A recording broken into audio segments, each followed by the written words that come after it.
অঙ্কটা কিন্তু ভালো করে বুঝতে হবে, তাহলেই করতে পারবি। কি দেওয়া আছে, যে 9 অঙ্কের একটা সংখ্যা দেওয়া আছে, মানে এই যে এটা সংখ্যাটা দেওয়া আছে, এটা 9টা ডিজিট আছে, ঠিক আছে। এই সংখ্যাটা বলা আছে কি 72 দ্বারা বিভাজ্য। তাহলে 72 দ্বারা বিভাজ্য, এটা একটা বিভাজ্যতার কোশ্চেন। আর 72 মানে কি, 72 মানে আমরা লিখতে পারি এটাকে 8 × 9, কারণ ডাইরেক্ট 72 দ্বারা বিভাজ্যতার কোনো তো রুল আমরা পড়ি না, তাই না। 72 মানে 8 × 9, 8 দ্বারা বিভাজ্যতার রুল আমরা জানি, 9 দ্বারা বিভাজ্যতার রুল আমরা জানি। 8 দ্বারা বিভাজ্যতার রুলটা কী ছিল, কী বলেছে যে কীভাবে চেক করতে হবে, হ্যাঁ লাস্ট 3টি ডিজিট, ডিজিট যদি 8 দ্বারা ভাগ করে আমাকে দেখতে হবে, যদি মিলে যায় তাহলে সেটা 8, সেই সংখ্যাটা 8 দ্বারা বিভাজ্য হবে আমরা বলতে পারি, তাই তো। আচ্ছা, 9 দ্বারা বিভাজ্যতার নিয়ম কি, হ্যাঁ মানে কোনগুলো, সমস্ত ডিজিটের যোগফল, হ্যাঁ সংখ্যা বলো না, এগুলোকে বলে বাংলায় বলবি অঙ্ক বা ইংরেজিতে বললে ডিজিট, ঠিক আছে। সমস্ত ডিজিটের যোগফলটা, যেটা যোগফল হবে সেইটা কিন্তু 9 দ্বারা ভাগ করলে মিলে যাবে, সেটা যদি ডিভাইডেড বাই 9 করি তাহলে সেটা মিলে যাবে, তাহলে সেই অঙ্কগুলোকে বলবো আমি তো 9 দ্বারা বিভাজ্য, মানে সেই সংখ্যাটা হয়ে যাবে 9 দ্বারা বিভাজ্য। এবার এইখানে যে কোশ্চেনটা আমার দেওয়া আছে, যে সংখ্যাটা দেওয়া আছে, সংখ্যাটা হচ্ছে 9 8 5 x 3 6 7 8 y। তাহলে এইখানে যদি এই সংখ্যাটাকে আমরা প্রথমে 8 দ্বারা বিভাজ্যতার রুলটাকে চেক করি, প্রথমে 8 দ্বারাটা করব, প্রথমে 9 দ্বারাটা করব না, কারণ 9 দ্বারা যদি আমি করতে চাই তাহলে এখানে এক্স ওয়াই দুটো তো অজানা মান আছে আমার, বার করতে অসুবিধা হবে। কিন্তু যদি 8 দ্বারা বিভাজ্যতার নিয়মটা আমি চেক করি তাহলে দেখ কী লাগবে, লাস্ট 3টে ডিজিট লাগবে, লাস্ট 3টে ডিজিটে আমার একটাই অজানা আছে ওয়াই, তো সেই জন্য প্রথমে আমি 8 দ্বারা বিভাজ্যতাটা চেক করব। তাহলে এই সংখ্যাটা যদি 8 দ্বারা বিভাজ্য হয়, বিভাজ্য মানে ভাগ করলে মিলে যায়, তাহলে এই লাস্ট যে 3টে ডিজিট সেটাকে 8 দিয়ে ভাগ করলে মিলে যাবে। লাস্ট 3টে ডিজিট কী কী, একটা ছিল 7 8 আর ওয়াই, এটাকে যদি দেখে আমি 8 দিয়ে ভাগ করি তাহলে 8 9 72 তো হচ্ছে, তারপর 6 চলে আসবে, এটা ওয়াই। এবার 8 দিয়ে যদি ভাগ করলে মিলতে হয় তাহলে ওয়াইয়ের মানটা কত হতে হবে, ওয়াইয়ের মান যদি 1 হয় তাহলে 61 হচ্ছে, 61 8 দিয়ে মিলবে কি, মিলবে না। তো এরকম করে আমি একটু যদি ক্যালকুলেট করি, একটু আমি দেখে নিই, তাহলে দেখতে পাবো যে ওয়াইয়ের মান যখনই 4 হবে তখন এই সংখ্যাটা কত হয়ে যাবে, 64, যেটা আমি 8 দিয়ে ভাগ করলে মিলে যায়, মানে 8 8 64 মিলে যেত। তাহলে ওয়াইয়ের মান আমি এখান থেকে পেয়ে গেলাম কত, 4, তাহলে ওয়াইয়ের মান হয়ে গেলো 4, তাহলে আমি এখন ওয়াইয়ের জায়গাতে লিখে দেবো 4, ঠিক আছে, ওয়াইয়ের জায়গাতে লিখে দেবো 4। এবার 9 দ্বারা বিভাজ্যতাটা আমি চেক করব, 9 দ্বারা বিভাজ্যতা চেক করতে গেলে কী বললাম, সমস্ত ডিজিটের যোগফল 9 দিয়ে ভাগ করলে মিলে যাবে, সমস্ত ডিজিটের যোগফল 9 দিয়ে ভাগ করলে মিলে যাবে। তাহলে ডিজিটগুলো যোগ করি, 9 8 17। এবার দেখ যখন আমি 9 পেয়ে যাবো না, সেই 9টাকে আমি ক্যান্সেল আউট করে দিতে পারি, কেটে দিতে পারি আগেই, আমি কেটে দিতে পারি নিজের সুবিধার জন্য, কারণ 9 দিয়ে তো আমি ভাগই করবো শেষে, তাই না। এবার দেখো এখানে আমি 6 আর 3 9 কেটে দিতে পারি, তাহলে বাকি আর কি পড়ে থাকছে, 8 4 12, 12 আর 8 20 আর 4 25, তাহলে 25 হচ্ছে। আর একটা কী পড়ে আছে, এক্স পড়ে আছে, তাহলে আমি বললাম 25 প্লাস এক্স হবে, তাহলে এক্সের মান কত বসাবো যাতে কিনা সংখ্যাটা আমার এমন সংখ্যা আসবে যেটা 9 দিয়ে ভাগ করলে মিলে যাবে। তাহলে এক্সের মান কত বসাবো বলুন, এক্সের মান যদি আমি 2 বসাই তাহলে 25 প্লাস 2 কত হয়ে যাবে, 27, যেটা 9 দিয়ে ভাগ করলে মিলে যায়, তাই না। 1 বসালে তো হবে না, 1 বসালে 26 হচ্ছে, 9 দিয়ে ভাগ করলে মিলবে না, 2 বসালেই একমাত্র 9 দিয়ে ভাগ করলে মিলবে, তাহলে এক্স। আচ্ছা 2 ছাড়াও কি অন্য কিছু বসালে হতে পারে, চেক করে দেখে নিতে পারিস। 3 যদি বসাই কত হবে, 28, হবে না, একটাই হয়, এই 2টাই হবে, আর হবে না এখানে, ঠিক আছে। তো এরকম করে আমি যদিও পুরোটাই চেক করি 0 থেকে 9 পর্যন্ত, আমি একটি সংখ্যা পাবো, একটি অঙ্ক পাবো, যেটা হচ্ছে 2। তাহলে এক্সের মান হয়ে গেল কত, 2। তাহলে এখান থেকে আমি পেয়ে গেলাম এক্সের মান 2 আর ওয়াইয়ের মান আগেই পেয়ে গেছি কত, 4। এবার আমাকে বার করতে বলেছে 4x - 3y, তাহলে 4 × x, এক্সের মান কত, 2 মাইনাস 3 ইন্টু ওয়াইয়ের মান কত 4। কিছু ভুল হচ্ছে কোথাও?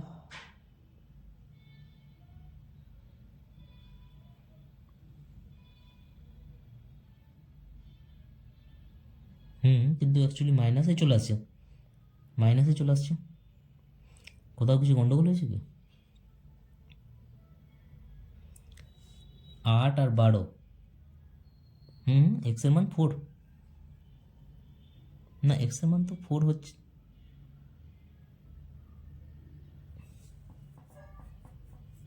না কাটলে এক্সের মান 4 হচ্ছে।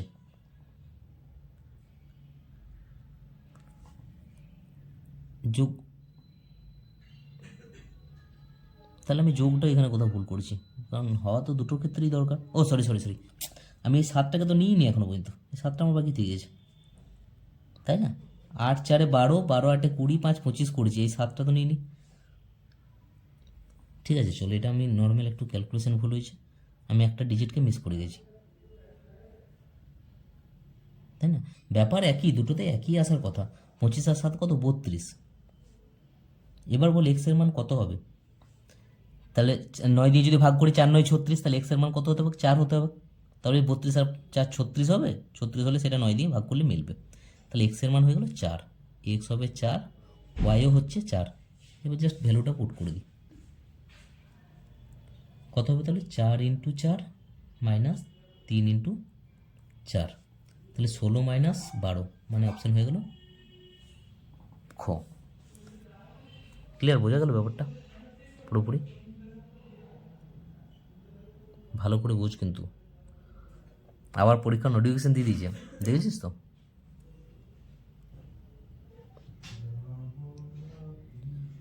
চলো নেক্সট দেখি।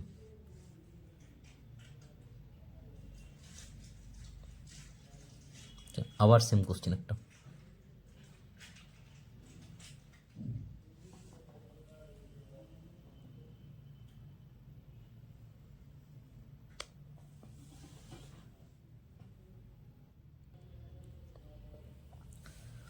দেখ এখানে দেওয়া আছে আবার সেম কোশ্চেন, শুধু 11 অঙ্কের একটা 11টা ডিজিটের দিয়েছে, আগেটা যেমন 9 ডিজিটের ছিল, এটা 11 ডিজিটের। সেটা কোনো ব্যাপার নেই আমার কাছে, এটাও 72 দ্বারা বিভাজ্য, 72 মানে 8 ইন্টু 9। ঠিক আছে, এখানে একটা কন্ডিশন বলে দিয়েছে যে এক্স আর ওয়াইয়ের মান কি সমান হবে, বার করতে বলেছে root over x y, x into y.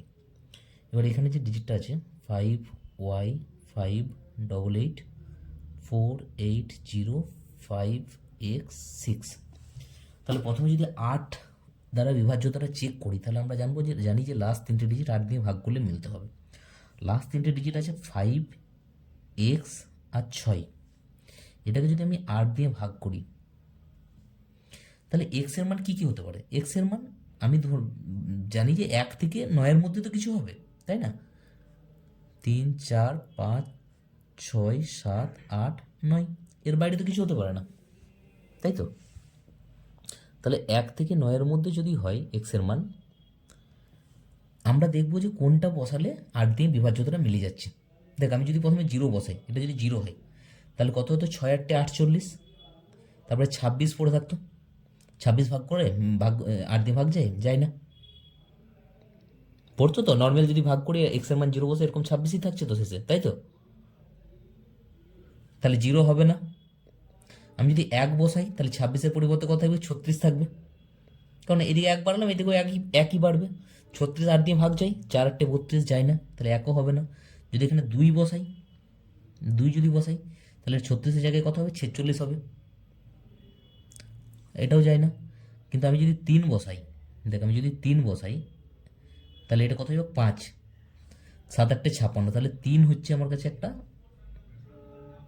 মানে মান পাচ্ছি, যেটা কিন্তু যায়। আচ্ছা 3 ছাড়া কি আরও কিছু হতে পারে? হতে পারে, না হওয়ার কিছু না। একবার দেখে নিই, যদি 4 বসাই তাহলে এটা 66 হবে, ভাগ যায় না। 5 বসালে 76 হবে, যায় না। আমি যদি 6 বসাই, তাহলে দেখ 6 যদি বসাই, 5 6 6, তাহলে 8 দিয়ে তো প্রথমে এটা 7 8 56 প্রথমেই চলে যাবে, তারপরে 6 পড়ে থাকবে, তাহলে তাও হচ্ছে না। কিন্তু আমি যদি 7 বসাই, দেখ আমি যদি 7 বসাই, তাহলে 7 8 56, এটা কত হয়ে যাবে? 16, আবার 8 দিয়ে 16, তাহলে 7-এও কিন্তু আমার মিলছে। 8 যদি বসাই তাহলে এটা 26 হবে, হবে না। 9 যদি বসাই 36 হবে, মানে আবার হবে না, তাই না? আমি একদম পুরোপুরি ভাগ করে দেখে নিলাম। তাহলে আমার কি কি, কোন দুটো সংখ্যা পাচ্ছি এক্সের মান দুটো, আমার কাছে প্রবাবিলিটি আসছে একটা 3 একটা 7, দুটোই হতে পারে কিন্তু আপাতত এক্সের মান দুটোই হতে পারে, 3 হতে পারে 7 হতে পারে। এবার কোনটা হবে সেটা, আরেকটা তো সংখ্যা আছে, এটা তো 8 দ্বারা বিভাজ্য করলাম, এখনও তো 9 দ্বারা বিভাজ্যটা বেঁচে আছে, তাই না? তো 9 দ্বারা বিভাজ্যটা যদি চেক করি, দেখ যদি যোগই করি না, যোগ যদি করে কত হবে, 10 8 8 16, 10 আর 16 26, 4 30, 38, 38 আর 6 কত, 43, আর 6 49, 49 হচ্ছে, তাই তো? এবার দেখ এখানে একটা ওয়াই ছেড়ে দিয়েছি, এখানে একটি এক্স ছেড়ে দিয়েছি, এখনও দুটো যোগ হবে, এক্স আর ওয়াই। আর এক্স আর ওয়াইয়ের মানটা কিন্তু একই, মানে আমি যদি 3 মান ধরি তাহলে এক্সেরও মান 3, ওয়াইয়েরও মান 3, মানে 3 যদি ধরি তাহলে এখন এর সাথে কত যোগ হবে, 6 যোগ হবে, হবে তো? তাহলে 6 যদি যোগ হয় তাহলে এটা কত হচ্ছে, 55। দেখ 55 কি 9 দিয়ে ভাগ করলে মেলে? কারণ যোগফলটা তো 9 দিয়ে ভাগ করলে মিলতে হবে, মেলে না, তাহলে হবে না এটা, মানে 3টা আমার অ্যান্সার হলো না। এবার যদি 7 ধরি, দেখ 49 তো যোগফল ছিল বাকিগুলো নিয়ে, মানে যে সংখ্যাগুলো আমরা অঙ্কগুলো যেগুলো দেখতে পাচ্ছি, এক্স আর ওয়াই বাকি আছে এখনও। তাহলে এক্সের মানটা যদি আমি এখন 7 ধরি, তাহলে 7 ধরলে এক্সেরও মান 7, ওয়াইয়েরও মান 7, তাহলে 7 7 আরও 14 যোগ হবে, তাহলে এটা হয়ে গেল কত, 63। 63 দেখ 9 দিয়ে ভাগ করলে কিন্তু মিলে যায়, 9 দিয়ে ডিভিসেবল, আর 9 দিয়ে ভাগ করলে মিলে যায়, মানে 9 দ্বারা বিভাজ্য। তার মানে আমাকে এখানে এক্সের মানটা কত ধরতে হবে, 7, তাহলে এক্সেরও মান হয়ে গেল 7, ওয়াইয়েরও মান হয়ে গেল 7। এবার root over x into y, মানে 7 ইন্টু 7, দুটো 7 থেকে একটা 7 বেরিয়ে আসবে, উত্তর হয়ে যাবে 7। ঠিক আছে, তো এইটা কিন্তু হচ্ছে পুরো প্রসেস, ঠিক আছে? এটা পুরো বেসিক জিনিসটা, পুরো বেসিক থেকে করতে হবে কিন্তু, একদম কোনো কিছু ছাড়লে হবে না, জিনিসটাকে ভালো করে বুঝতে হবে, কোনো শর্টকাট নয়, একদম ডাইরেক্ট বেসিকটা জেনে রাখ। ঠিক আছে, ক্লিয়ার? নেক্সট এটা দেখ কী দেওয়া আছে এখানে, যে ক্ষুদ্রতম সংখ্যা, প্রথমেই ক্ষুদ্রতম সংখ্যা বলেছে, মানে এলসিএম নিতে হবে আমাকে, তাই তো? লসাগু 15 18 24 দ্বারা ভাগ করলে প্রতি ক্ষেত্রে 8 অবশিষ্ট থাকবে, ভাগশেষ বলেছে 8 থাকবে। সংখ্যাটি 13 দ্বারা বিভাজ্য হবে, মানে 13 দ্বারা ভাগ করলে মিলে যাবে, কিন্তু 15 18 আর 24 দ্বারা ভাগ করলে সেখানে 8 ভাগশেষ থাকবে। তো সেই রকম সংখ্যাটা আমাকে বার করতে হবে। তারপর সেই সংখ্যাটার অঙ্কগুলোর যোগফল আমাকে জানতে চেয়েছে, অঙ্কগুলো যোগফল জানতে চেয়েছি, মানে অপশান টেস্টের কোনো চান্স আমার কাছে আর নেই। তাহলে এইখানে যে আমার 3টে নাম্বার দেওয়া আছে, 15 18 আর 24 দ্বারা বিভাজ্য হবে বলেছে, তাহলে প্রথমে কী করতে হয়, এই টাইপের কোশ্চেন আমরা জানি যে এই সংখ্যাগুলোর এলসিএম বা লসাগু নিতে হয়। লসাগু কত হবে দেখে নিই, 3 দিয়ে যদি করি 3 5 15, 3 6 18, 3 8 24, আবার যদি 2 দিয়ে যাই 5 2 3 6, 2 4 8, 4 3 12, 5 12 60, 3 2 6, 6 6 36, 360 হয়ে যাবে এলসিএম, তাই তো? এবার 8 অবশিষ্ট থাকবে বলেছে, তাহলে 8 যদি অবশিষ্ট থাকে সেই 8টাকে করতে হয় যোগ, আমরা জানি। তাহলে সংখ্যাটা কত হয়ে গেল এখন, 368। এইবার ব্যাপারটা আমাকে কিন্তু বলেছে সংখ্যাটি 13 দ্বারা বিভাজ্য, এই 368 কি 13 দিয়ে ভাগ করলে মেলে? 13 দিয়ে যখনই আমরা ভাগ করবো এটাকে, 13 2 26, 108, 7 91, 8 104 হয়, মানে এটা 13 দিয়ে ভাগ করলে কিন্তু মেলে না, তাহলে 368 তো অ্যান্সার হবে না। তাহলে অ্যান্সার কী হবে, কী করে বার করব? এই যে এলসিএমটা আমরা পেয়েছি, এই এলসিএমের এবার গুণিতকগুলো পরপর নিয়ে নিয়ে যাব। নেক্সট গুণিতকটা কত হবে, আচ্ছা 360 আছে, এবার যদি 2 দিয়ে গুণ করি এটাকে তাহলে কত হয়ে যাবে, 720, তাই তো? এলসিএমের গুণিতক নিয়ে নিলাম। এবার 8 ভাগশেষ থাকবে বলেছে, মানে 8টাকে আমাকে এখানে যোগ করতে হবে, তাহলে সংখ্যাটা কত হয়ে গেল আমার কাছে, 728। এটা কি 13 দিয়ে ভাগ করলে মিলবে? এটাকে যদি 13 দিয়ে ভাগ করি, 5 13 65, 65, 7 78, 6 13 78, তার মানে এটা 13 দিয়ে ভাগ করলে মিলে যাচ্ছে, এটাই তো দরকার, 13 দিয়ে ভাগ করলে মিলতে হবে। তাহলে 13 দিয়ে ভাগ করলে মিলে যাচ্ছে, তার মানে আমার কাছে অ্যান্সার হয়ে গেলো 728। এটা হয়ে যাবে অ্যান্সার। ঠিক আছে, 728 হয়ে যাবে অ্যান্সার। আর 728 মানে সেখানে ডিজিটগুলো যোগফল কত হবে? 7, 2 9, 8 17, তাহলে 17 হয়ে যাবে অ্যান্সার। ঠিক আছে, অপশান বি। তাহলে ব্যাপারটা বুঝতে পারলি তো কীভাবে করতে হবে?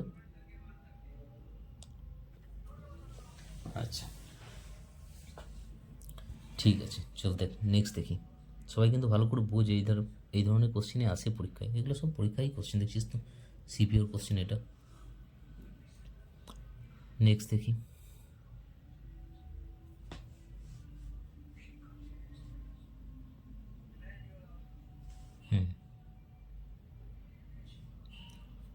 চল এটা কর। অনুপাত দেওয়া আছে আমার কাছে 4:5, তাদের গরিষ্ঠ সাধারণ গুণনীয়ক মানে HCF গসাগু দেওয়া আছে কত? 12। তাহলে সংখ্যা দুটি যোগফল কত? আমরা জানি অনুপাতের সঙ্গে এই যে A:B যদি অনুপাত দেওয়া থাকে আর গসাগু যদি H হয়, HCF আমরা H ধরি তাই না গসাগুকে, তাহলে সংখ্যাগুলো কি কি হয়? সংখ্যাগুলো আমার কাছে হয়ে যায় একটা H আর একটা BH। তো ঠিক সেই কোশ্চেনটা এখানে, এখানে দুটো সংখ্যা কত হবে? 4 12 48 আর BH মানে 5 12 60, তাহলে অ্যান্সার হয়ে যাবে 108 যোগ করলে। বা আমি ডাইরেক্ট অনুপাতটাকে যোগ করে তারপরেও 12 দিয়ে গুণ করে দিতে পারি, একই জিনিস। ঠিক আছে, 108 অপশান নেই, এটা 108ই হয়ে যাবে অ্যান্সার। এটা যেন অপশান নেই মানে অ্যান্সার চেঞ্জ হবে না, 108ই অ্যান্সার হবে। ঠিক আছে, নেক্সট দেখি।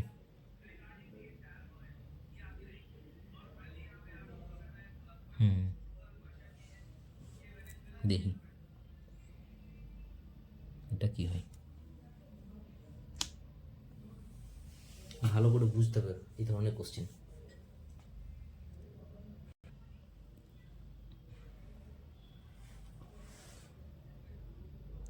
হ্যাঁ, এটা আমাকে ধরতে হবে, প্রথম প্রথম কাজ তো এটা আমাকে ধরতে হবে। এখানে কত আছে? 5.75, তাই তো, এটাই 3 বার আছে।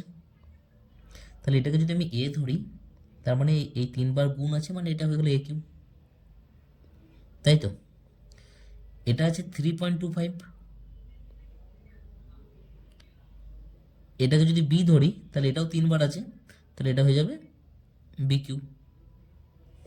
তাহলে ওপরে আমার কাছে হয়ে গেলো কি A q plus B q, হবে তো। এবার নিচেটা দেখ, আমি এ ধরেছিলাম 5.75, এই জায়গাটা ভালো করে বুঝবি, ঠিক আছে। এ ধরেছিলাম আমি তাকে 5.75কে, কিন্তু নিচে আমার কত আছে দেখ, 57.5 আছে, মানে নিচেরটা আছে 57.5। এটাকে কিন্তু আবার ঘুরিয়ে এ ধরবো বললে হবে না, কারণ এ তো এটা নয়, এ তো আমি ওপরটাকে ধরলাম। ঠিক আছে, তাহলে এবার আমাকে এখানে একটা বুঝতে হবে যে 57.5কে আমি যদি এই 5.25 লিখতে চাই তাহলে কিভাবে লিখব। দেখ, আমি যদি এভাবে লিখি 5.25 না, 5.75 ইন্টু 10, ইন্টু যদি 10 করি, তার মানে আমার কাছে কত চলে আসবে? 57.5 চলে আসবে না? তাহলে আমি 57.5কে আমি এইভাবে লিখতে পারি না, 5.75 ইন্টু 10, মানে তো একই জিনিস হচ্ছে। 5.75 ইন্টু 10 মানেই তো 57.5, তাহলে 57.5 মানে আমি লিখতে পারি 5.75 ইন্টু 10। তাহলে এইটাকে আমি যদি লিখি 5.75 ইন্টু 10 ধর লিখলাম প্রথমটাকে, তাহলে দ্বিতীয়টাকে এইভাবে লেখা যাবে। তাহলে এটাকেও আবার মাঝে দেখ গণিত আছে, গণিত 5.75 ইন্টু 10 লিখলাম, লেখা যাবে তো।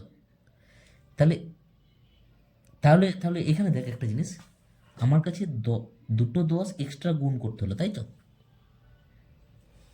তার মানে 10 10-এ 100 আমি এক্সট্রা গুণ করলাম, আমি 100 করে দিলাম, এই দুটোকে 10কে গুণ করে নিলাম, ইন্টু 5.75 দুটো আছে, ইন্টু 5.75 লিখতে পারি এইভাবে।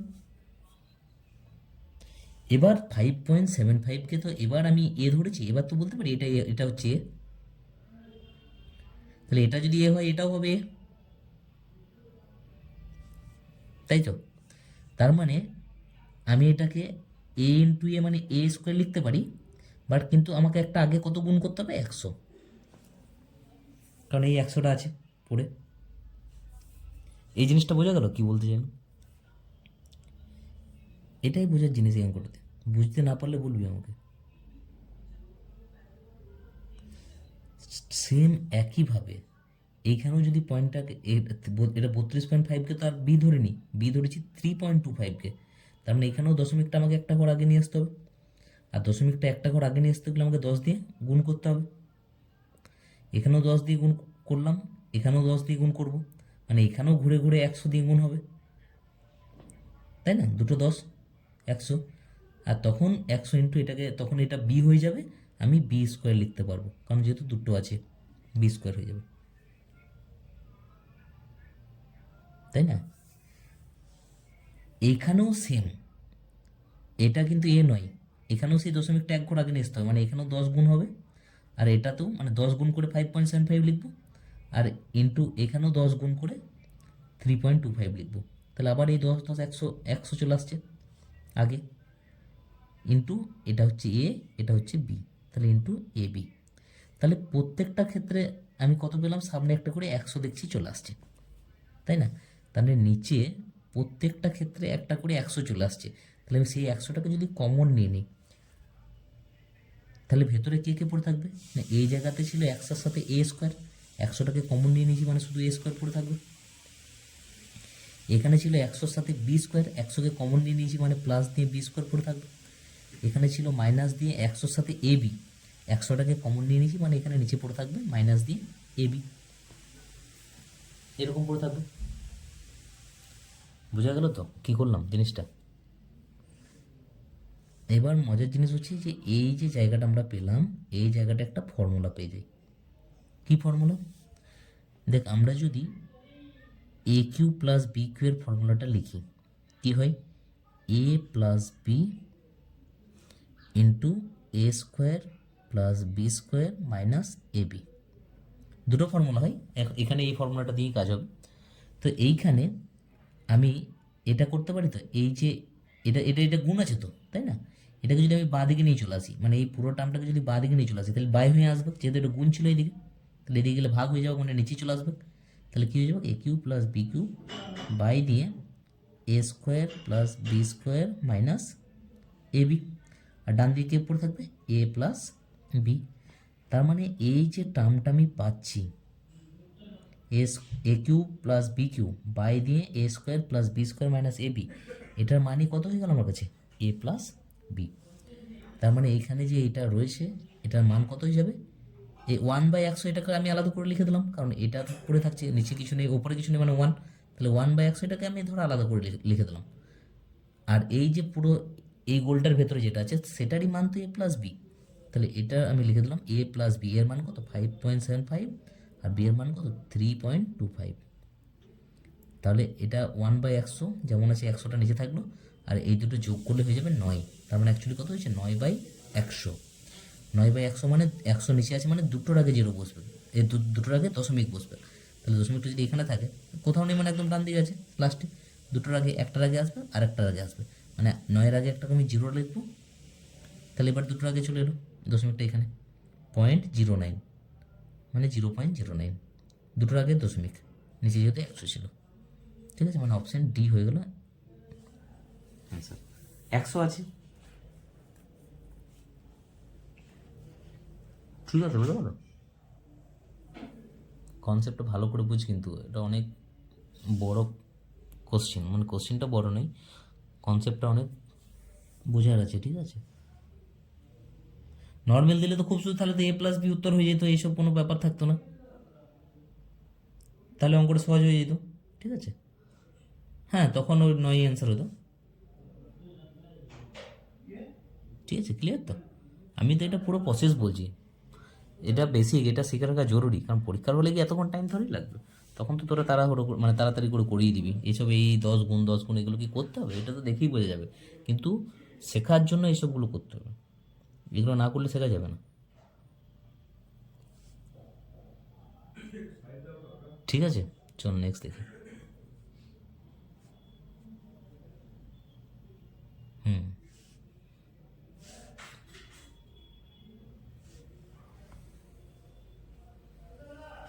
4। সহজ হয়ে গেল অঙ্কটা, তাই তো? কিছুই নেই এটা, যদিও সিপিওরই কোশ্চেন, বাট সহজ। 144 কার রুট? 12 রুট। তাহলে এখান থেকে বাইরে বেরিয়ে আসুক 12, 12 + 4 হয়ে যাবে √16।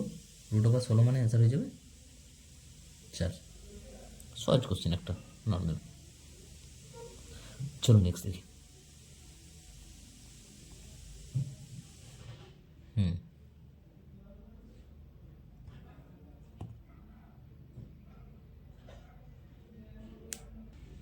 চলো একটা ভালো প্রসেস শিখি, বলা আছে যদিও আগে প্রসেসটা, আরেকবার পড়ি। কি বলেছে? 40 জন ছাত্রছাত্রী আছে, হ্যাঁ কোথাও আটকাছে, তাহলে 45 জন, সরি 45% কী বলেছে? মেয়ে। অবশিষ্টরা ছেলে, তাহলে ছেলে কত? 55%, তাই না? 45% যদি মেয়ে হয়, ছেলে হবে 55%। তাহলে মেয়ে আর একদিক হচ্ছে ছেলে। মেয়ে বলেছে 45%, তাহলে ছেলে হবে 55%। এবার যদি এটাকে আমি অনুপাতে করে নিই, 5 দিয়ে কাটছি, 5 9 45, 5 11 55, ঠিক আছে? এবার বলেছে মেয়েদের গড় নাম্বার কত বলেছে? 54। মেয়েদের গড় নাম্বার হচ্ছে 54, আর ছেলেদের হচ্ছে 46। তাহলে পুরো শ্রেণীর গড় নাম্বার কত? অনেক রকমভাবে করা যায়, কিন্তু এখানে এই ধরনের কোশ্চেন সুবিধা হবে আমি যদি একটা মেথড জিএসএম করি, তাহলে সেটাতে কী বলেছিলাম? এটাতে জুনিয়র স্যাটিসফ্যাক্টরি মেথডে কী হয়? হ্যাঁ, প্রথমে জুনিয়র স্যাটিসফ্যাক্টরি মানে কি? ছোটোটাকে, জুনিয়র মানে কি? ছোটোটাকেই ধরে নেবো গড়, যে পুরো শ্রেণীটার গড় হচ্ছে ছোটোকে এই দুটোর মধ্যে 46। তাহলে আমি ধরুন 46 হচ্ছে পুরো শ্রেণীটার গড়, কিন্তু 46 তো নয় অ্যাকচুয়ালি, তার থেকে বেশি হবে আমরা দেখতে পাচ্ছি, কারণ আমি ছোটোটাকে ধরেছি। সব থেকে তো ছোটো হবে না, ছোটোর থেকে বেশি হবে গড়টা। আচ্ছা, তার মানে বেশি হবে মানে এর সাথে আমাকে করতে হবে প্লাস। কত প্লাস করব? না, আমরা দেখছি যে বড় আছে সে কত বড়। 46 থেকে কত বড় আছে? এটা 9, কত আছে? 8 বড় আছে, তাই না? 54 আছে এটা, তার মানে 46 থেকে কত বড়? 8 বড় আছে। কিন্তু এই 8 বড়, এটা কত ইউনিটে বড় আছে টোটাল, মানে কতজন আগার আছে টোটাল? এই 8 করে তো বড় আছে আমি দেখতে পাচ্ছি, কিন্তু এরকম কজন আছে? 9 জন আছে। তাহলে 8-এর সাথে গুণ করবো আমি 9, ডিভাইডেড বাই মোট যতজন আছে সেটাকে ভাগ করে দেবো। মোট কতজন? এখানে 9 জন, এখানে 11 জন, মানে মোট হচ্ছে 20 জন।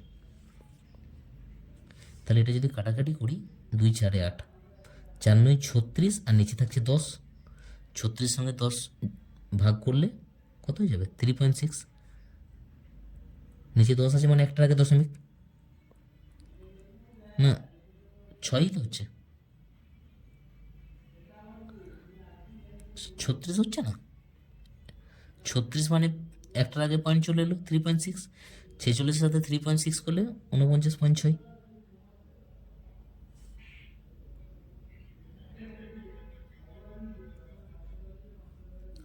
ঠিক আছে,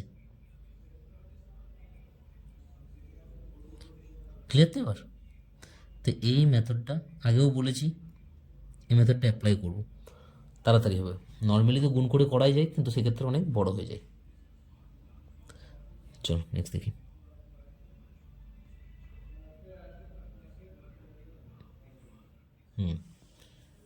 এটা একটা কনসেপচুয়াল কোশ্চেন, দেখি কী হতে পারে। ক্যালকুলেশন কিছু নেই এখানে, কোনো অঙ্কই নয়, এটা শুধুমাত্র নর্মাল একটা গল্প। কী বলছে গল্পটা? যে 27টি সংখ্যার গড় মান 0। তো তোর কাছে 27টা সংখ্যা আছে এরকম, যাদের গড় হচ্ছে 0। গড় মানে কি? সেগুলো যোগ করে 27 দিয়ে ভাগ করে 0 আসছে। তাহলে একটা জিনিস ভাব, গড় তো এটাই, তাই না? যে এই সংখ্যাগুলোকে যোগ করে নিয়ে 27 দিয়ে ভাগ হয়েছে। তাহলে কোনো কিছুকে যোগ করলাম, এই সংখ্যাগুলোকে তো যা যা আছে এগুলোকে যোগ করলাম, তো যা যা আছে 1 2 3 4 5 6 যা আছে নিয়ে ভাগ করলাম 27 দিয়ে, সেটা রেজাল্ট 0 এলো। তার মানে আমরা সোজা কথা বলতে পারি যে এখানে যোগফলটারই মান কত এসছে? 0 এসছে। তবেই না সেটাকে 27 দিয়ে ভাগ করে 0 আসবে। যোগফলের মান যদি 1 2 3 4 5 6 কিছু একটা সংখ্যা আসতো, তাহলে সেটাকে নিশ্চয়ই 27 দিয়ে ভাগ করলে কোনোদিনও 0 পেতাম না, তাই না? তার মানে 27টা এমন সংখ্যা আছে যাদের যোগফলটাই কত? 0। যাদেরকে যোগ করলে আমি কত পাবো? 0 পাবো। এবার বলছে যে সর্বাধিক কতগুলো সংখ্যা 0-এর চেয়ে বড় হতে পারে। এবার 27টা সংখ্যা আছে যাদের যোগফল 0। তাহলে আমার যদি 1 থেকেই সংখ্যাগুলো থাকে, ধর 1 2 করে করে একদম 26 পর্যন্ত সংখ্যা আছে, ঠিক আছে?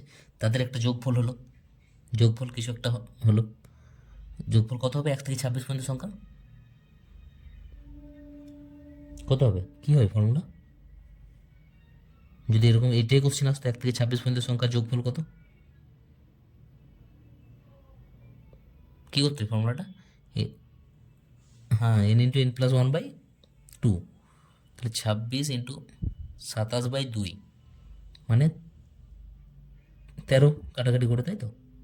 7 13 91, 13 2 26, 8 9 35, 351 হচ্ছে 1 থেকে 26 পর্যন্ত সংখ্যার যোগফল। আর 27টা সংখ্যা বলেছে, তাহলে লাস্ট সংখ্যাটা কত? লাস্ট সংখ্যাটা দেখ, যদি আমি 1 থেকে 26 পর্যন্ত নিলাম, লাস্ট একটা সংখ্যা আমি -351 নিয়ে নিলাম। সংখ্যা তো যা কিছু তাই হতে পারে, আমাকে তো কিছু বলেনি যে পরপর সংখ্যা হতে হবে বা কিছু হতে হবে, এরকম তো কিছু বলেনি। তাহলে লাস্ট সংখ্যাটা যে আমি 351 নিয়ে নিই, তাহলে 1 থেকে 26 পর্যন্ত সবগুলোই তো পজিটিভ ছিল। আর লাস্টের সংখ্যাটা আমি কী ধরলাম? নেগেটিভ ধরলাম। মানে শূন্যর থেকে কি নেগেটিভ, মানে শূন্যর থেকে ছোট না? হ্যাঁ, নেগেটিভ মানে শূন্য থেকে ছোট। তাহলে যদি -351 ধরে নিই, তাহলে তাহলে এদের 27টা সংখ্যার যোগফল কত হয়ে যাবে? 0 হয়ে যাবে। 1 থেকে 26 পর্যন্ত সংখ্যা নিলাম পরপর সব, আর লাস্ট সংখ্যাটা আমি -351 ধরে নিলাম। তাহলে এই সবগুলোকে যদি যোগ করি, তাহলে যোগফলটা কত হয়ে যাবে? 0 পেয়ে যাবো। তাহলে আমাকে কোশ্চেন করছে যে সর্বাধিক কতগুলো সংখ্যা শূন্যর থেকে বড় হতে পারে। তাহলে আমি দেখতে পাচ্ছি যে আমি যদি 26টা সংখ্যাই শূন্যর থেকে বড় নিই, আর লাস্টের সংখ্যাটাকে যদি আমি নেগেটিভ ধরে নিই, তাহলেও যোগফলটাকে 0 করা যায়, তাই না? 26টা তো যে কোনো পজিটিভ সংখ্যা ধরে নে, কোনো যায় আসে না, সেগুলোকে যোগ করলি। লাস্টের সংখ্যাটা যদি আমি মাইনাস দিয়ে ধরলাম কিছু একটা, 26টা সংখ্যা যোগফল আমার এখানে 351 আমি বললাম, 351 হয়েছে, 500 হয়েছে, 800 হয়েছে, 10 1000 হয়েছে, 10,000 হয়েছে, যা হয়েছে হোক, লাস্টের সংখ্যাটাকে যদি আমি মাইনাস ধরে নিই, তো তিনটে সংখ্যা যোগফল, এই সরি 26টা সংখ্যা যোগফল 548 হয়েছে, 57 নম্বর সংখ্যাটা আমি -548 ধরে নিলাম, তাহলেই তো যোগফলটা শূন্য হয়ে যাবে। তার মানে আমি এখান থেকে কি বলতে চাইছি? আমি এটাই বলতে চাইছি যে 26টা সংখ্যার 27টার মধ্যে 26টা সংখ্যা তুই পজিটিভ ধর, আর একটাকে নেগেটিভ ধর, 0 করে দেওয়া যাবে। তাহলে ম্যাক্সিমাম আমি 26টাকেই পজিটিভ ধরতে পারি। পজিটিভ মানে কি? শূন্য থেকে বড় ধরতে পারি। তাহলে আমাকে এটাই কোশ্চেন করেছে যে সর্বাধিক কতগুলো শূন্যর থেকে বড় হতে পারে, না সর্বাধিক আমার 26টা সংখ্যা শূন্যর থেকে বড় হতে পারে।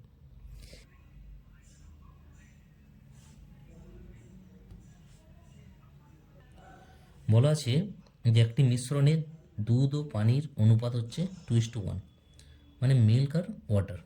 কত বলেছে? 2:1। সেখানে 12 লিটার জল যোগ করা হচ্ছে, যার ফলে অনুপাতটা হয়ে গেছে 4:3। তাহলে অনুপাতটা চেঞ্জ হয়ে গেছে 4:3, যোগ করা হয়েছে 12 লিটার জল, তাহলে জলের দিকে 12, দুধের কোনো কিছু চেঞ্জ হয়নি। তাহলে এইখানে এটা কিন্তু অনেক রকমভাবে করা যায়, বাট আমি যদি সিএমএমে করি, কী বলেছিলাম? Cross multiplication method. কীরকমভাবে বলেছিলাম? রেশিওর সাথে রেশিও মাল্টিপ্লাই করব, রেশিওর সাথে রেশিও মাল্টিপ্লাই করব, নিয়ে বিয়োগ করে দেবো। তাহলে এই দিকে ক্রস যদি মাল্টিপ্লাই করি, 3 2 6, এটা হচ্ছে 4, বিয়োগ করলে হয়ে যাবে 2 রেশিও। 2 রেশিওর ভ্যালু কত? তারপর নেক্সট কী করতে হয়? নিচের রেশিওর সাথে এই সংখ্যাটা গুণ, আবার এই নিচের রেশিওর সাথে এই সংখ্যাটার গুণ, নিয়ে বিয়োগ দুটো। তাহলে এটা 3-এর সঙ্গে 0 যোগ বিয়োগ করলে 0ই হয়, সরি গুণ করলে 0 হয়, আর 4-এর সঙ্গে 12 গুণ করলে হয় 48। তাহলে 2 রেশিওর ভ্যালু হচ্ছে 48। তাহলে 1 রেশিওর ভ্যালু কত হয়ে যাবে? 24। কী বার করতে বলেছে আমাকে? যে নতুন মিশ্রণে জলের পরিমাণ কত। এবার একটা জিনিস মনে রাখবি যে এই ধরনের যে এই 1 রেশিওর অনুপাতটা বেরোলো, এই অনুপাতটা সবসময় কিন্তু একদম ওপরে যে রেশিওটা দেওয়া থাকে সেই রেশিওতেই কিন্তু অ্যাপ্লাই করতে হয়। তাহলে প্রথমে জল কত ছিল? 1 অনুপাত, আর এই 1 অনুপাতের ভ্যালুই কত বেড়েছে? 24। তাহলে জল জল পেয়ে গেলাম 24 লিটার, কখন? না এটা প্রথমে একদম ফার্স্ট। তারপরে কী করা হয়েছে না, তারপরে 12 লিটার জল আরও যোগ করা হয়েছে। তাহলে আমাকে যেহেতু নতুন মিশ্রণে বলেছে, তাহলে এই 12 লিটারটা আমাকে যোগ করতে হবে এখানে। তাহলে আরও যদি আমি 12 লিটার যোগ করে দিই, জল হয়ে যাবে আমার কাছে 36 লিটার। ঠিক আছে, এটা একটা প্রসেস, অনেক প্রসেসেই করা যায়। যাই হোক, এটাও একটা মেথড, এটাতে বললাম এখন। বোঝা গেল তো? 36 লিটার হয়ে যাবে অ্যান্সার। চল নেক্সট দেখি।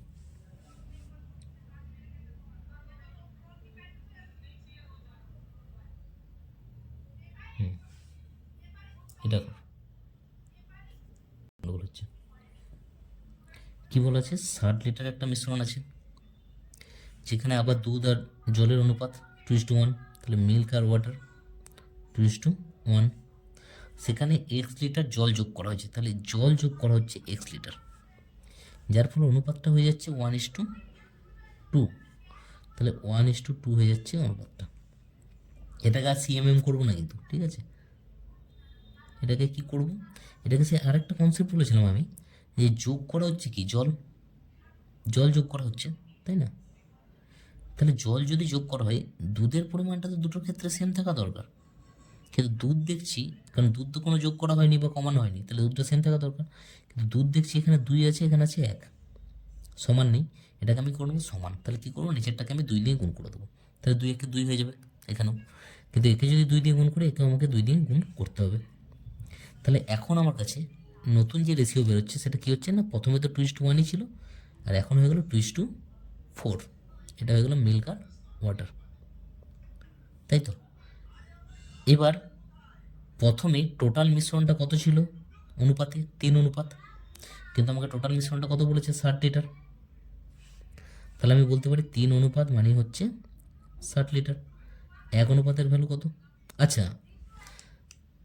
জলটা কত অনুপাত বেড়েছে, প্রথমে ছিল 1, এখন হয়ে গেছে 4, সে 3:1 তো বেড়েছে। তার মানে 3:1 জল আমার অ্যাড করা হয়েছে আমি বলতে পারি।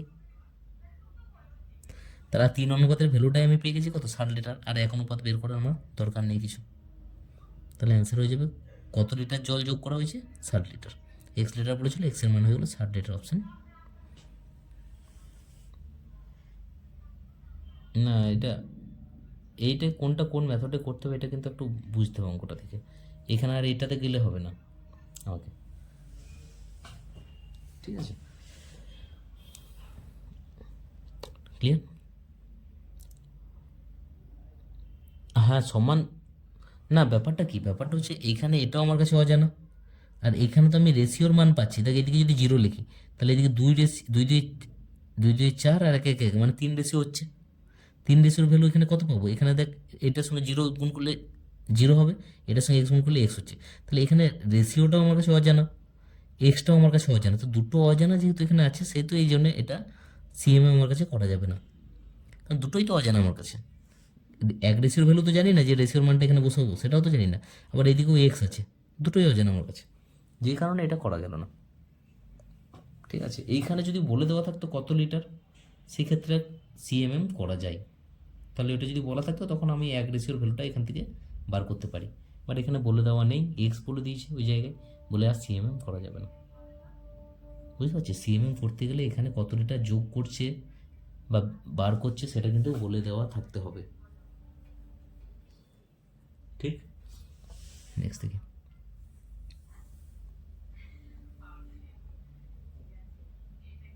হুম বলে দিই একবার, কি বলা আছে, একজন ব্যক্তি একটা হুম আচ্ছা, হুম 3 বছরে 13,310, 1 বছর এটা কীভাবে বার করলি, কীভাবে বার করলি,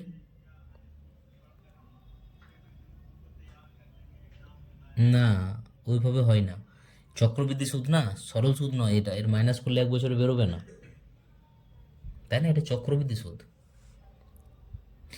দেখ আমি একটা জিনিস বলেছিলাম, যদি মনে আছে তো, যদি আমি ব্যাংকে গিয়ে ধর টাকা রাখলাম, ঠিক আছে, টাকা রাখলাম,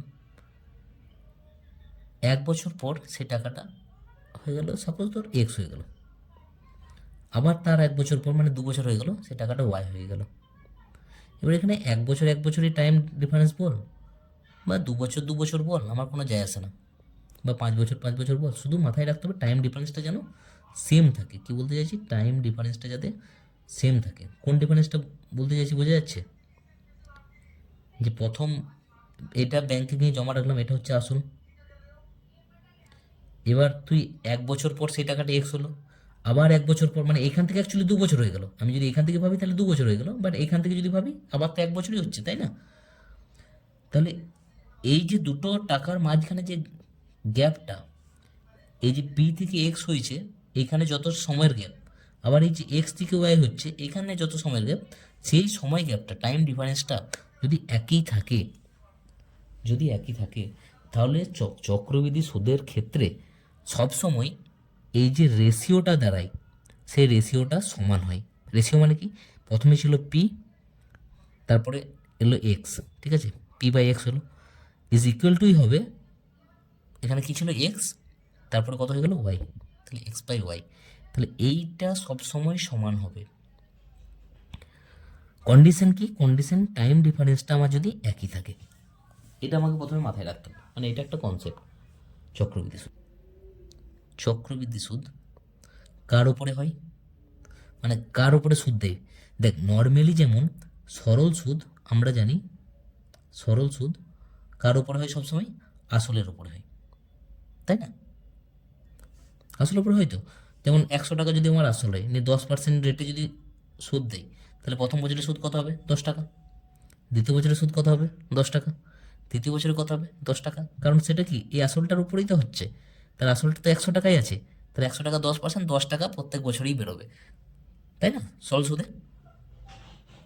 কিন্তু চক্রবৃদ্ধি সুদ কি এরকমভাবে হয়, এরকমভাবে হয় না। চক্রবৃদ্ধি সুদটা কীরকম হয়, না চক্রবৃদ্ধি সুদটা আমরা জানি সুদাসলের ওপর হয়, তাই না, সুদাসলের ওপর হয়। মানে আমার যদি 100 টাকা ব্যাংকে গিয়ে আমি রাখলাম, তাহলে এটা হচ্ছে আসল, এটা হচ্ছে আসল পি।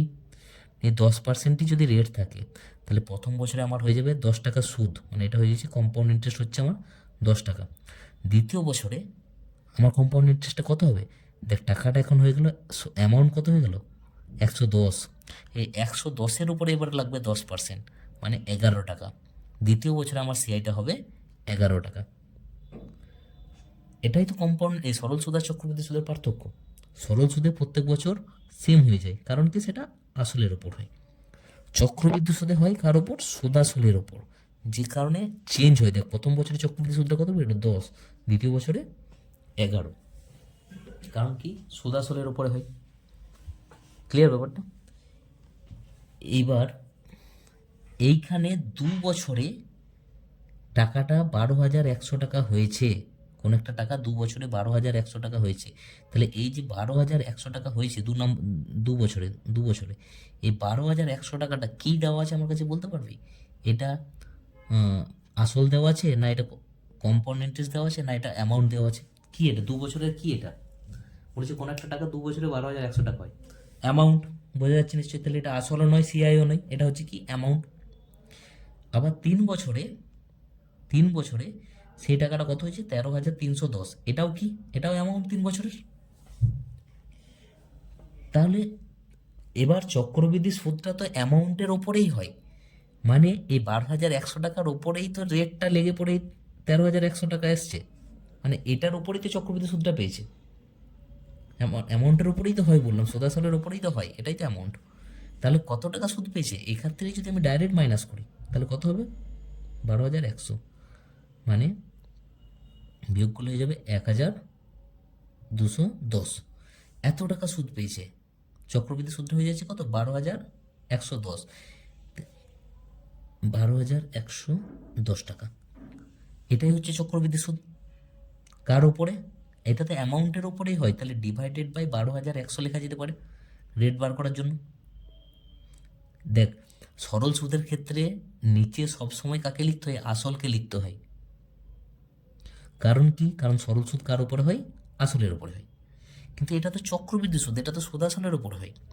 তাহলে এই যে সুদটা পেয়েছে 12,110, 2 নম্বর থেকে 3 নম্বর বছর 12,110, এটা কার উপরে লিখবো না, সুদাসলের উপরে। সুদাসলটা কত ছিল, 12,110, এই 12,100, তাহলে 1,210, সরি 12,000 বলছিলাম, এটা এটা হচ্ছে 1,210, 1,210 যে সুদটা পেয়েছে সেটা 12,100 টাকার উপরে পেয়েছে, তাই না। নিচে সুদাসল, নিচে সবসময় অ্যামাউন্ট, যেহেতু এটা কম্পাউন্ড ইন্টারেস্ট, কিন্তু 100 যদি করে দিই, তাহলে এক্ষেত্রেই আমার আবার বেরিয়ে যাবে রেট 10%। তাহলে এই ক্ষেত্রে আমি যে নেক্সট এটা কর, এটা সহজ কোশ্চেন আছে, কি আছে, রেট 20% বলেছে, অর্ধবার্ষিক বলেছি, আমার রেটটা কত হয়ে যাবে আমার এখন 10%। টাকা বলে দিয়েছি এটা, মানে এটা হচ্ছে আসল। 2 বছর, 2 বছর মানে তাহলে কতবার হয়ে যাবে? 4বার, যেহেতু অর্ধবার্ষিকী দিচ্ছে, তাই না? সুদের পরিমাণ কত? তাহলে 10% মানে 10 থেকে 11, 4বার হবে। 4বার করলে 1-4টা শূন্য,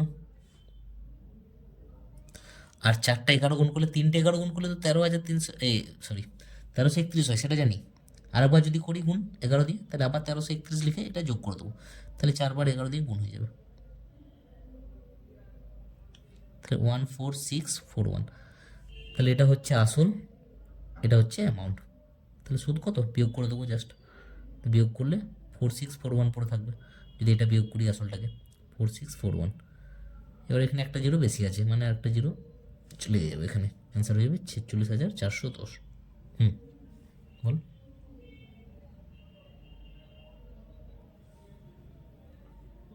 লাগবে কিন্তু বড় হবে না ওটা, এটা রেশিও মেথডটাই ঠিক আছে, ওটাও হবে সাকসেসিভ হবে, কিন্তু বড় হয়ে যাবে। 4 বছর না, যদি এটা 2 থাকতো তাহলে অসুবিধা ছিল না, তাহলে ওটা সব থেকে বেস্ট হতো, কিন্তু এখন তো আর 2 রইল না, এটা তো 4 হয়ে গেল, সুতরাং সাকসেসিভে যাবো না, রেশিও মেথডটাই বেস্ট। লেগে তো যাবে, কিন্তু বড় হয়ে যাবে। চল নেক্সট দেখি।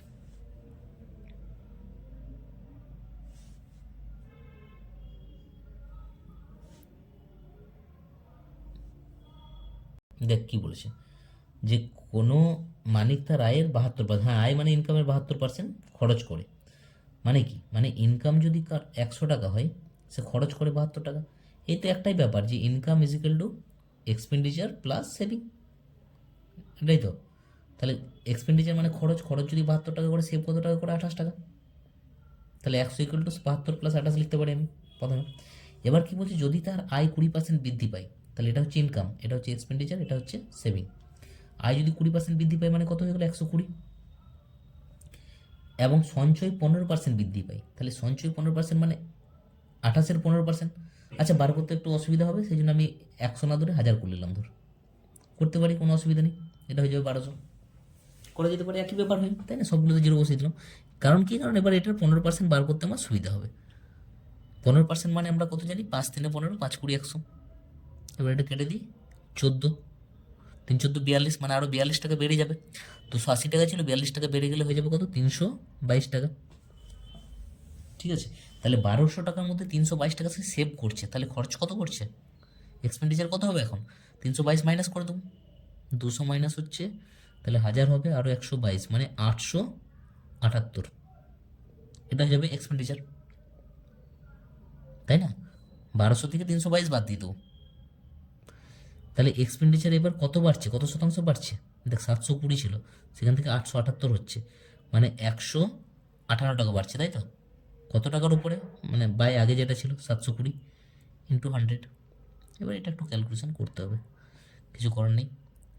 2 দিয়ে কাটছি, 4 দিয়ে কেটে যাবে, না 4 দিয়ে কাটবে, 2 দিয়ে কাটবে, 36, 2 7 14, 2 9 18, আবার এটা কেটে দিই 2 দিয়ে, 2 18 36, 2 5 10, 5 9 45, 5 7 35, 3 39, এটাকে 18 দিয়ে ভাগ করবো, 18 দিয়ে 36, 36 যদি হয়ে যায় 35, 35 মানে আবার 18 দিয়ে 36, মানে 22-এর কাছাকাছি যেটা উত্তর আছে 21.9। হ্যাঁ 21.9। ক্লিয়ার, ব্যাপারটা বোঝা গেলো তো?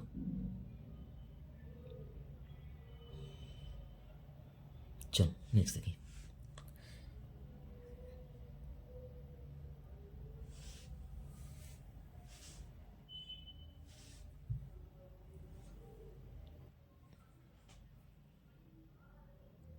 হ্যাঁ কি বলেছে, বলছি তেলের দাম 20% বৃদ্ধি পেয়েছে, 20% মানে কত? 5 থেকে 6 হয়েছে, এটা দাম, price, price into consumption is equal to expenditure হবে, তাই তো? কনজামশন কী হয়েছে, মানে ব্যবহার কত হয়েছে? 8.13%, 8.13 মানে কত বললাম? 12, এ কমে গেছে, মানে 12 থেকে কত হয়েছে? 11। তাহলে আগে এক্সপেন্ডিচার মানে খরচ কত হতো? 5×12=60, এখন কত হচ্ছে? 6×11=66, তাহলে কত বৃদ্ধি পেয়েছে? 6 বৃদ্ধি পেয়েছে, কার উপরে? 60-এর উপরে, ইন্টু 100। 60 মানে যেটা আগে ছিল যেটা, তাই না? কত পার্সেন্ট হলো? 10%। না 20% বৃদ্ধি আছে না, তাহলে 10% বৃদ্ধি, অপশান এ। ক্লিয়ার? নেক্সট দেখি।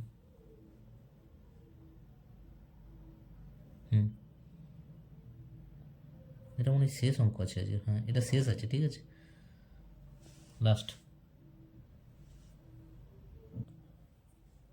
সেম অঙ্ক, যে কাজের সময় 15% বৃদ্ধি পেয়েছে, 15 মানে 3-20, তাই তো, মানে 20 থেকে কত হয়েছে 23। প্রতি ঘন্টা মজুরি বৃদ্ধি পেয়েছে কত, 20%, 20% মানে 1/5, মানে 5 থেকে 6। সেম অঙ্ক, তাহলে আয় কত হবে, শুধু ভাষাটা আলাদা। আয় হচ্ছে এখানে 100, এটা হয়ে যাবে 318, 138। তাহলে কত পার্সেন্ট বৃদ্ধি পেয়েছে, 38%, অপশান বি। ক্লিয়ার?